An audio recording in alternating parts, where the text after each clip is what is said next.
So one thing my dad taught me at probably the age of 5 is to be careful what you ask for. And the way he taught me that is, my dad is a hunter, or was a hunter. He didn't care what it was, he was hunting it. Squirrel, raccoon, deer. At night he hunted frogs. Um, he didn't have patience for a lot of things, but for that he had patience. He would go out there and sit for hours.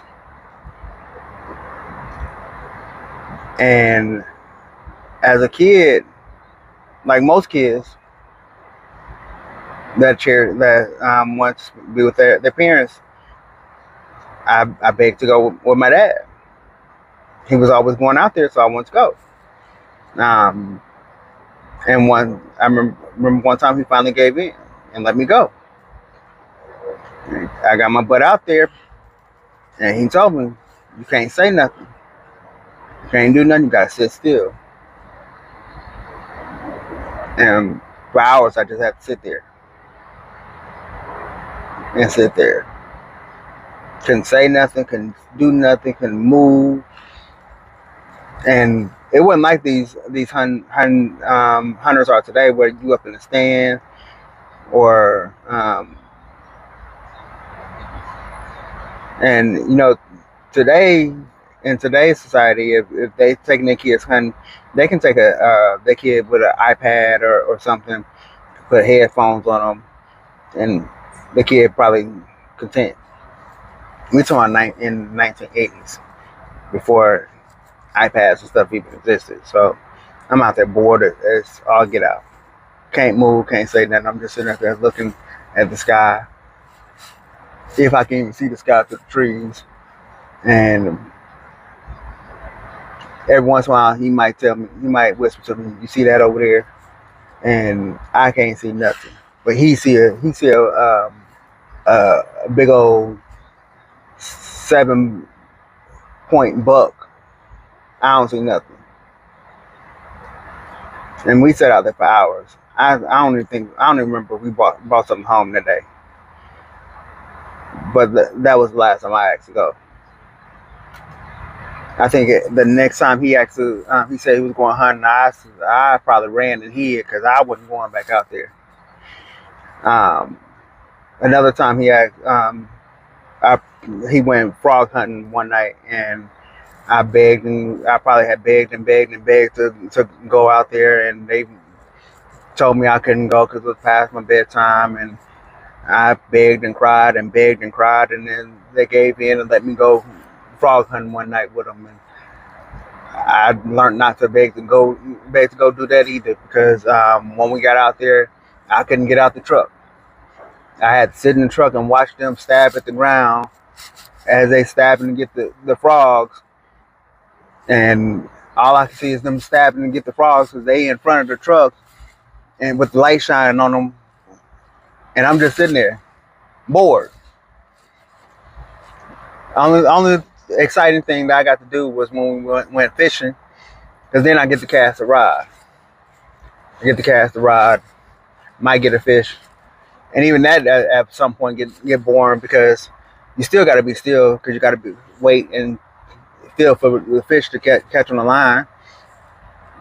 But at 4, 5, and 6 years old, you still, that gets to be boring too. And if you don't know what you're feeling for, the fish then ate the bait, and before you know it, you just see the fish shoot off, and they pull your line up, your bait gone. So now they mad because they got to bait your hook again, and you got to wait again. And if you ain't careful, the fish ate that bait too, and now they mad at you because you didn't pretty much gave all the bait away.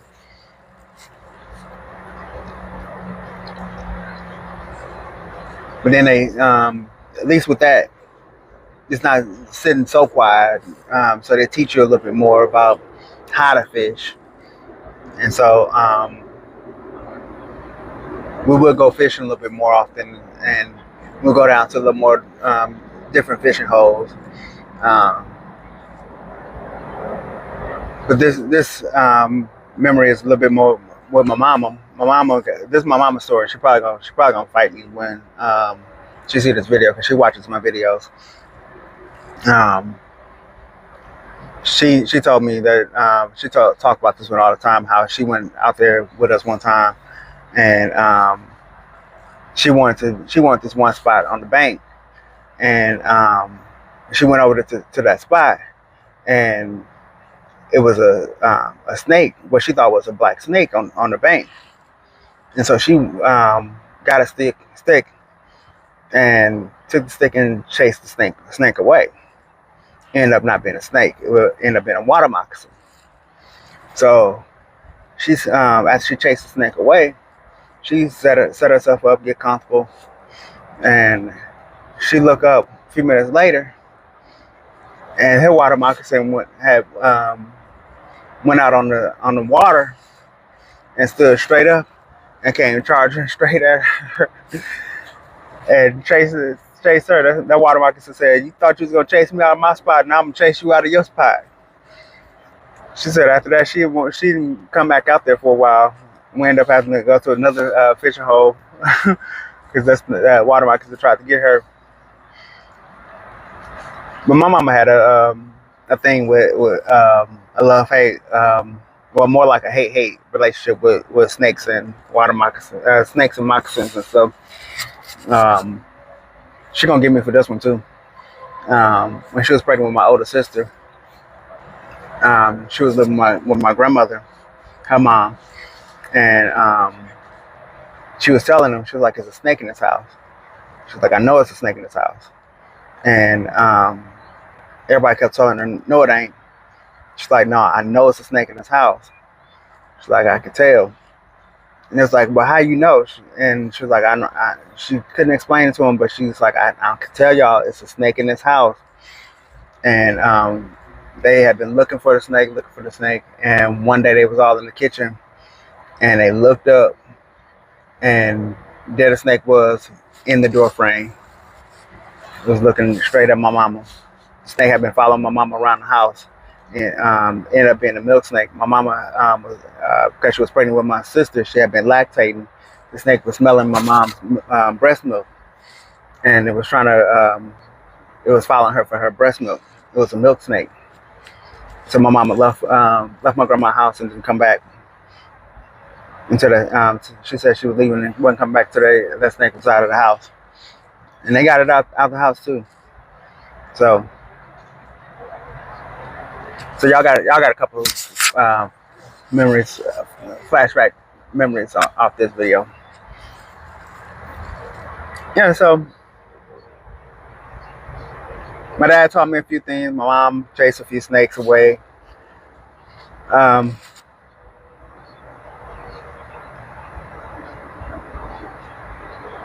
If y'all wonder why I don't like snakes, I get it from mom.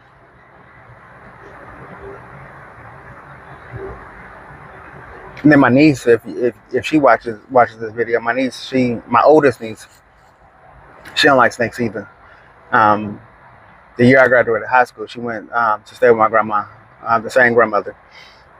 She was out in the yard, and she told my grandma, she was like, "Grandma, it's a snake out there." And grandma was like, "No, it ain't." And she was like, "Yes, it is, Grandma, it's a snake out there." And so grandma went out there and looked, and she shooed the snake away.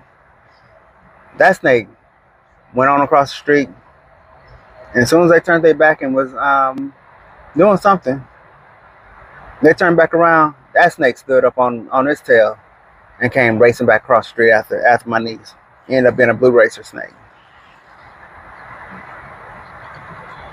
So I don't know what it is about them snakes in Clarendon, Arkansas, but they like to get up on their tail and chase family members. But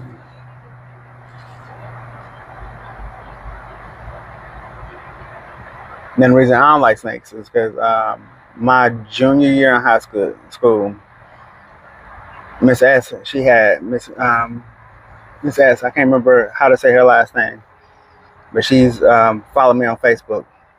She had went out on sick leave, and she has a bunch of animals in her classroom. She had a black mamba in her classroom, and some of the students that she had left in charge of taking care of the snakes. They was cleaning the cage out, and I was down the hall in the student government office,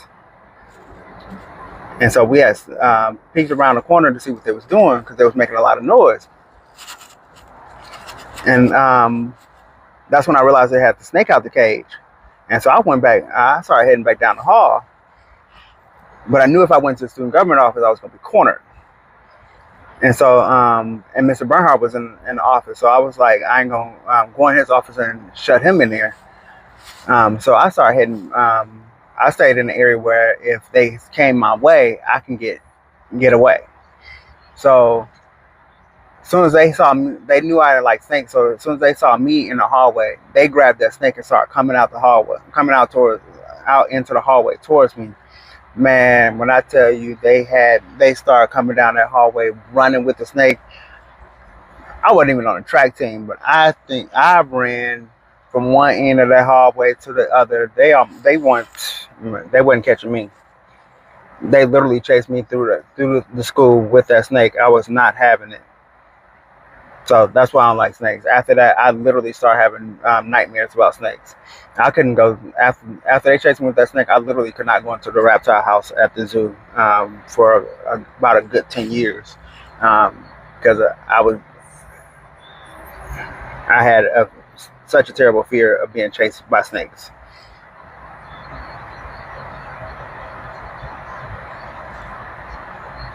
But I ain't gonna hold y'all because I have to get ready to go back into work. Oh dang, my break really is almost over. But that's gonna be it for Flashback Fridays for now. I will see you guys next time.